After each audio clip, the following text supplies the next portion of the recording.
I think when people see someone with your physique, they look at it and they think there's something going on here. There's gear, there's steroids, there's performance enhancing drugs.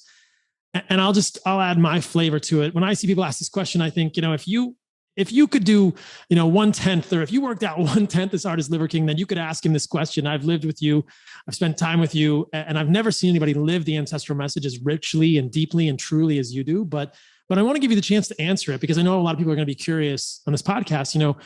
Talk to us about, whether you use performance enhancing drugs or steroids or anything to get this physique. Listen, I love this question. I've been getting this question since high school, and it's done more to lift the Liver King brand and message than any other question. So I hope you asking it now continues to do the same. The short answer is no. I don't touch this stuff. But here's the deal. Isn't it just fucked up that a muscular, lean man has to justify his level of fitness, but a fat, lazy, metabolically deranged, or a skinny, fragile, osteopathically deranged, they don't have to justify their lack of fitness? I think I alluded to this earlier. If you sleep like shit, which almost everybody does, you're going to tank your hormones, the favorable hormone, not all hormones, right? Because your cortisol is probably high, but you're going to tank the hormones that build muscle and burn fat. If you eat like shit, you're going to tank your hormones. If you move like shit and don't lift heavy shit, you're going to tank your hormones. If you shield like shit, like I said earlier, if you keep your cell phone next to your dick and balls, what does that do to you? If you're wearing petrochemicals, if you're wearing perfumes, you're going to tank your hormones. And those are just 4 of the 9 ancestral tenets. I know I said this earlier, but I'm going to say it again. The ancestral man has a much more favorable hormone profile than the modern day manicured man. And there's a lot of research to show that. Just 30 years ago, we had double the testosterone. What was it 50 years ago, 100 years ago, 10,000 years ago, right? I can only imagine how high that testosterone was. What did that growth hormone look like? If you embrace and live all 9 ancestral tenets, if you stop making excuses, if you commit to earning it, if you have 2 blood-burning workouts, you're going to be able to express your highest and most dominant form. I don't know if you're going to look like Liver King, but you've already lost if this is what you want. If you're comparing yourself to another person, this is the finite game. The infinite game is your infinite possibility, right? If you want to live your best life, your infinite life, if you want to become anything, even a king, it's all 9 ancestral tenets, and you can express anything. I love it, dude. It's so funny. I got accused of using steroids in Costa Rica the other day. And I actually even saw on Instagram, somebody said that you were using steroids. Yeah. It's totally true. Like that a fit, reasonably muscular man, I'm not as muscular as you, but a fit, muscular man gets accused of using steroids today. I think the vegans look at me and they think he's on steroids, like these sarcopenic, muscular deficient vegans, because they're not eating enough protein, they're not eating enough animal protein, their hormones are probably jacked from all the things they're doing and the nutrient deficiencies, et cetera. There's a litany of nutrients we could talk about. They're not deficient on a vegan diet. They look at someone like me who's not as muscular as you and they say that guy's using steroids. So you're right. I think that in today's culture, if you are a fit, lean man, people assume that you're taking shortcuts and they assume you're using PEDs or something. It's crazy. It happened to me here in Costa Rica. I'll tell you what I know.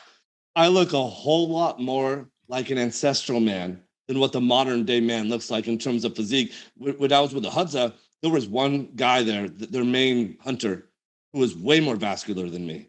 And we did a bicep pose next to each other, and his bicep was more muscular than my bicep. I mean, it's if you live this way, and this guy has no mechanical loading the way that I structure my mechanical loading. You put this guy in a gym, this Hadza, this wild Bushman in a gym. I mean, everybody would accuse this guy, of being on some sort of PED. So to me, it's nothing more than a compliment, really. It's an opportunity to talk about the 9 ancestral tenets. And it's those 9 ancestral tenets, again, that's going to optimize our hormones. That's going to put us in the right direction so that most people would probably need to do some sort of exogenous drugs in order to achieve what they can achieve by living an ancestral lifestyle. So anyways, those are my thoughts on it. And I'll never forget when Derek from More Plates, More Dates did some podcast or a video on it. And I loved it. Like Liver Queen and I were like, oh my God, people actually think this? And then look at all the people that he's introduced to the ancestral message. Right. So, I'd never get tired of hearing it, but I've always said, like, I don't want to spend more than 5 or 10 minutes talking about it. because Liver King stands for so much more, right? The 9 ancestral tenets. I don't bottle, teach, or preach this other message, and I don't want to be associated with a question. I'll answer the question, but it's like, okay, I'll give it 5 or 10 minutes. We'll get in and we'll get out. But this is about the 9 ancestral tenets. So I wanted to post a story today with a little more context for the Liver King situation. I posted a reel with my thoughts. I've known Brian for 5 years, long before his social media presence began.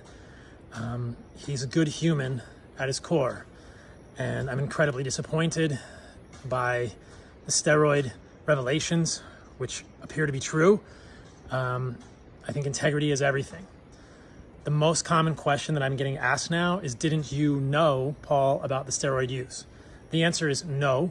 I had my concerns about it. I had my doubts that he was free of PEDs like so many of you. But on multiple occasions when I challenged him with this, I was told that the answer is no, that he was not on any performance-enhancing drugs. Brian and I are both adult humans. We live thousands of miles apart from each other, but I had no knowledge of his PED use, though I did have my concerns, as I said. I will take full responsibility for my lack of ability to challenge him with those concerns sooner. When he began getting traction on social media, I should have brought my concerns about the truthfulness, the veracity of his statements, of his claims that he was not using PEDs to him sooner. And like I said, I will take full responsibility for that. That was my mistake. But I did not know about that. And I think that it is good that we now know what appears to be the reality. I fear for his health long term. I have concerns for his family, and I hope that he will use this as an opportunity to move forward in a positive way, to get off all of these drugs, which are clearly not good for him, and to live his life in a truly ancestrally consistent way. The interesting thing about Brian is that he does live his ancestral tenets. I've seen that firsthand. He's true about that, but he made a big mistake not being truthful about the PED use. And I hope this will be his opportunity to do the hard thing, to be truthful with his audience, many of whom have found benefits, many of whom, like myself, feel misled. But I hope that his health will improve as he gets off these substances, which he doesn't need to be a good human and don't really contribute to his message in any way, shape, or form. I care about him as a human, and I look forward to direct conversations with him. And I think this will be a good moment for him long-term in his life. And he will be healthier and around for his kids longer term. So hopefully that answers your questions, guys. Again, I take full responsibility for not challenging him with my concerns sooner. I should have done that, but I had no knowledge of his use of PEDs. I was misled, but I did make mistakes as well.